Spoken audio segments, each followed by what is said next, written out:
Unfortunately, as our children grow and attend school, many face a modern scourge, bullying.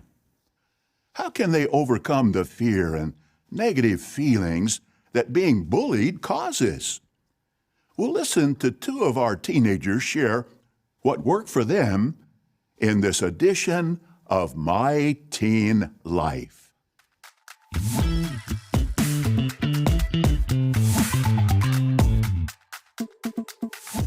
My experience with bullying ultimately started in physical education with this kid who shared a locker a few spaces away from me, took that opportunity and started to verbally attack me. I first experienced bullying in elementary school, but it was little stuff, nothing too big. In middle school is when it was really, really something. It was upsetting that I was being bullied. It made me feel like I was doing something wrong. Why did I have to be the target? It got really personal. He'd call me names. He would say that, I wasn't good at anything. No one cared about me, that I was dumb, that I was weak. Especially after he found out that I was a witness, then the text just got even more intense. Well, there's a surprise. It turns out being a Jehovah's Witness doesn't play out that well in the schoolyard. Who knew? So we've been watching the latest installment of My Teen Life, where two young Jehovah's Witnesses, Stephen Lett claims these are teenagers, but I'm not convinced. I think Stephen Lett is taking the title of the series literally. Usually, in my opinion, what they do is they interview young witnesses in perhaps their early 20s and get them to relate what happened when they were teenagers. Anyway, that's besides the point. What we have here is effectively a faked YouTuber setup where they use the dynamic of the young person sat in their bedroom as though they're speaking really super authentically. They're just sharing their thoughts unfiltered as you would in a YouTube vlog. Only clearly that's not what's happening here. Clearly this is a case of young people in a particular religion being put in front of the camera and effectively told what to say, told what the narrative is or should be. In this case, it's obviously, again, about bullying. And the overall message is that you can overcome bullying if you're one of Jehovah's Witnesses. Being a Jehovah's Witness puts you in a unique position to not be troubled by bullying. Clearly, the reality is entirely the opposite. And this isn't in any way to condone those who do bully Jehovah's Witness kids or the children of Jehovah's Witnesses. It's just a fact of life that children can be horrible to each other, and children can identify anything that makes their classmate different, especially if it's something controversial. Let's say their classmate is in a religion that requires them to knock on people's doors over the weekend, including the doors of their classmates. Of course, the children of Jehovah's Witnesses are going to be bullied in school. The religion is making things harder, not more easy. But as we're going to see, apparently all you need to do is apply the advice in Jehovah's Witness materials, invoke some scriptures from the Bible, and all will be well. My parents always brought up scriptures. Proverbs 27:12. Anytime I saw the bullies, I would avoid as much as possible. Another thing that I was always doing was praying constantly. Always praying. Before school, during school, after school. There are times that I would go into the library and just read books, just stay to myself. during those times, I would also pray to Jehovah, and he was a friend to me. He was somebody that I could speak to on this matter. I did end up talking to my parents about it. They let me get my side of the story out. They were listening and they wanted to help out, and they made me feel loved. I definitely took this time to reach out to the elders, and they really encouraged me and assured me that I was not only somewhere where I was needed, I was also somewhere where I was wanted. I took some practical steps. I moved my locker. I made sure not to retaliate. Walking away is something very powerful. Retaliation is something that's weak because you're giving in to your emotions and you're just lashing out. Eventually, the bully got suspended, which gave me some peace. I ended up coming back after a week, and he started up again with the attack. I noticed that he hadn't changed at all, but I had. I was much more confident. With that change, I began to fear him less. I wasn't scared of him. I just saw him as this person who wanted attention from me. How is any of this helpful? If you're watching this as a young Jehovah's Witness who's facing bullying on a day-to-day basis at school, how is this practically helpful? Let's just look at some of those verses that flashed up. The shrewd person sees the danger and conceals himself, Proverbs 27 verse 12. You need to conceal yourself. You need to see the danger. So maybe if you're being bullied, it's your fault for not seeing the danger. You need to be clairvoyant. You need to be able to anticipate the danger and see it coming. So you need to be shrewd. Maybe if you're being bullied, it's because you're not being shrewd enough and you're not concealing yourself. You need to find some good locations to hide in. That's what you need to do. I'm laughing, but internally I'm also kind of crying because this was the terrible advice I was given by my parents, bless them. They thought they were doing the right thing, but they were basing their advice on the organization's publications. My parents told me when I came to them in tears because I was being bullied for being a Jehovah's Witness in the school playground, they told me I should never ever retaliate. And if I were in a situation where, let's say, I was chased into an alleyway and there was only a wall at the end of it, I said, well, what do I do then? They said, try climbing up the wall. I'll never forget that. You're never allowed to retaliate. You're never allowed to stand up for yourself. You can only run. Just run, Forrest, was essentially the advice I was given by my parents. And I got into all sorts of situations, particularly in primary school, because there was like a committed group of lads who made it their business to bully me every lunchtime. And it got to the point where some lunchtimes I would just be endlessly running,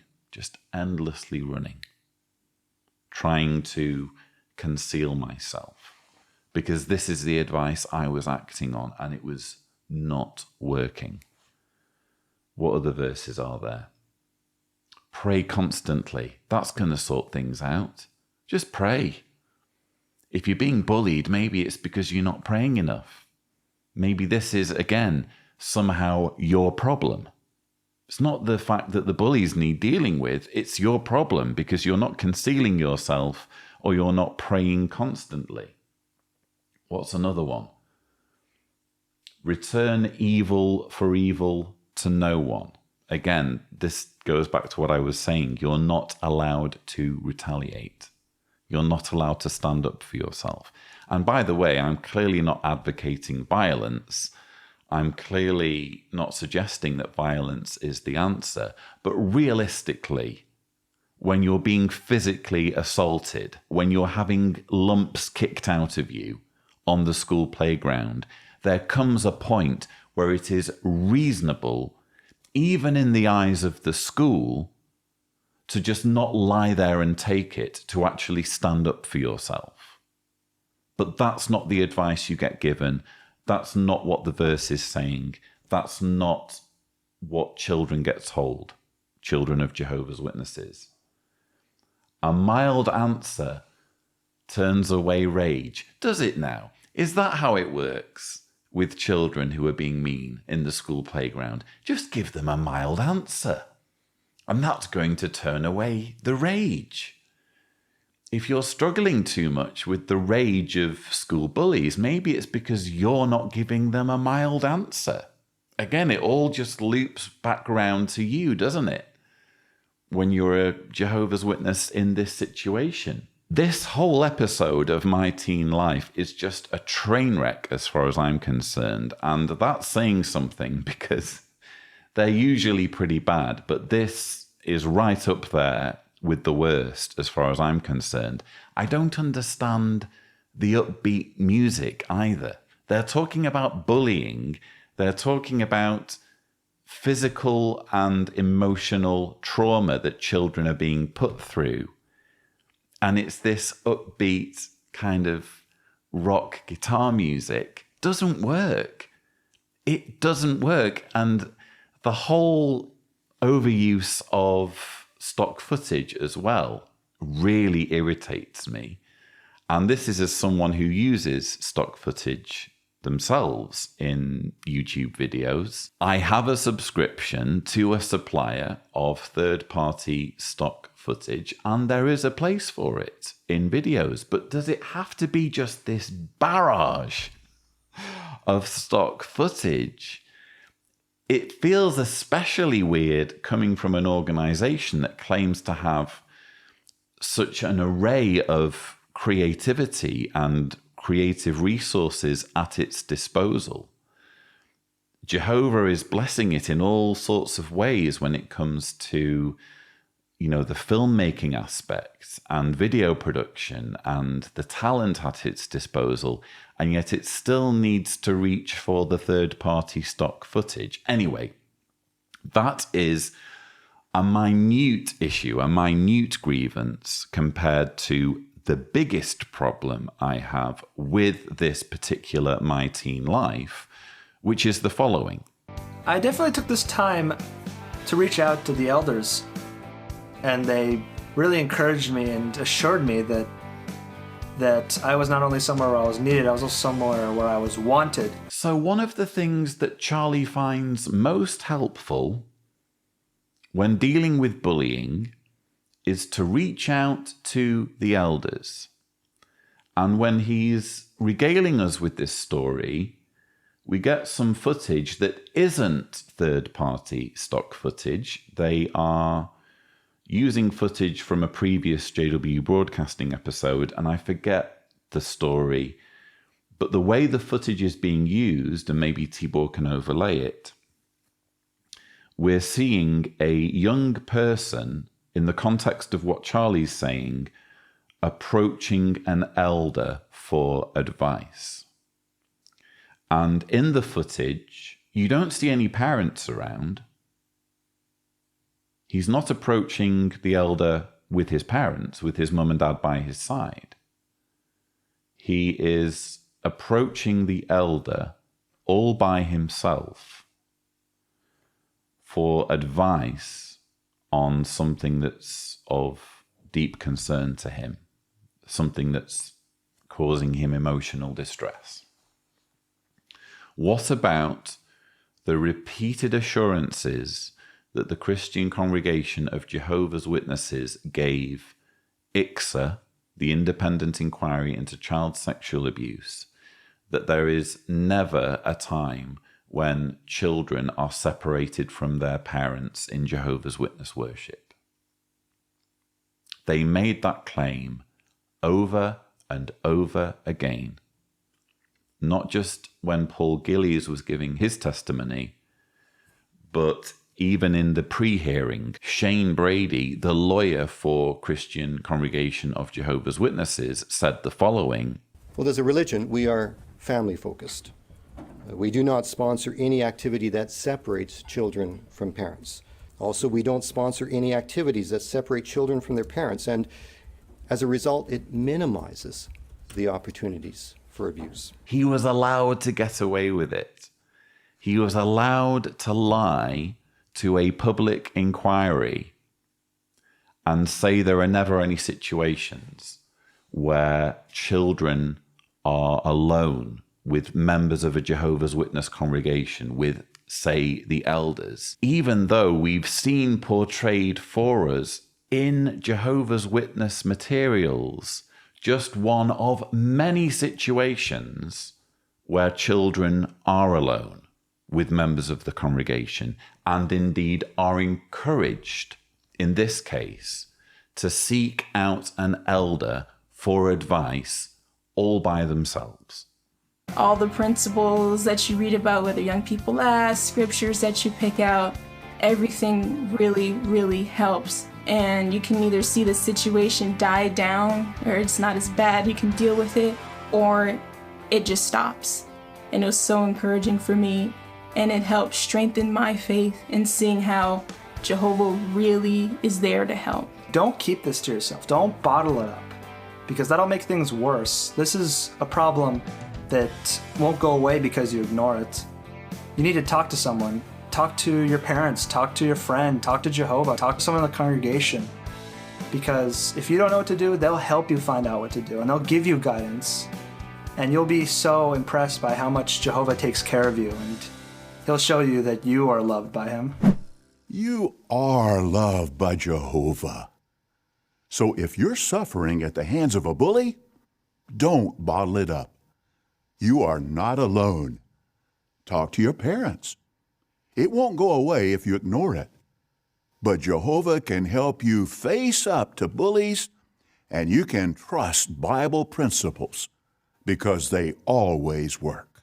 Yes, Bible principles always work, like the principles about how to take better care of your slave, or the principle of women being silent in the congregation. And then there's that principle about how gay people should be stoned. Yes, so many Bible principles that always work. Well, thank goodness this particular installment of my teen life is over.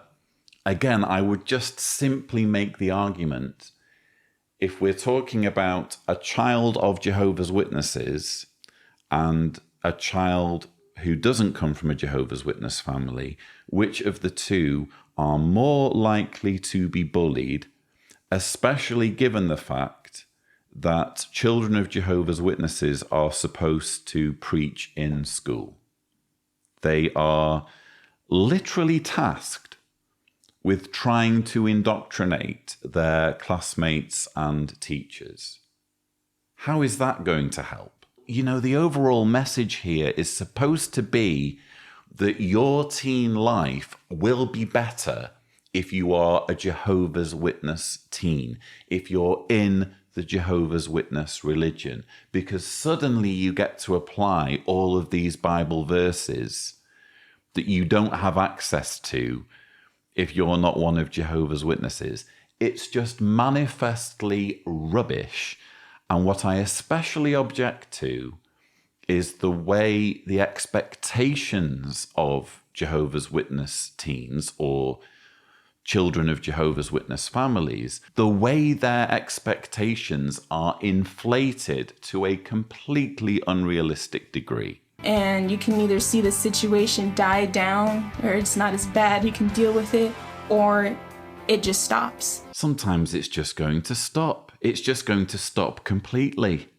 The bullying is just going to disappear. Poof. It's just going to go. Because suddenly you have all of these brilliant scriptures that you're applying.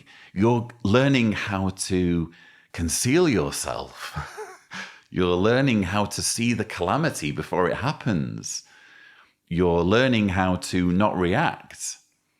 You're learning how to say nice things to people and calm them down with your words like some kind of weird Jedi mind trick. And if it doesn't make the bullying die down or lessen, it will make the bullying stop entirely. Again, completely unrealistic expectations that are only going to make things worse if you are a young Jehovah's Witness dealing with bullying, because not only are you dealing with the bullying, you're also dealing with this idea that your religion is somehow supposed to help you, even though in many cases it's the religion that's making things worse.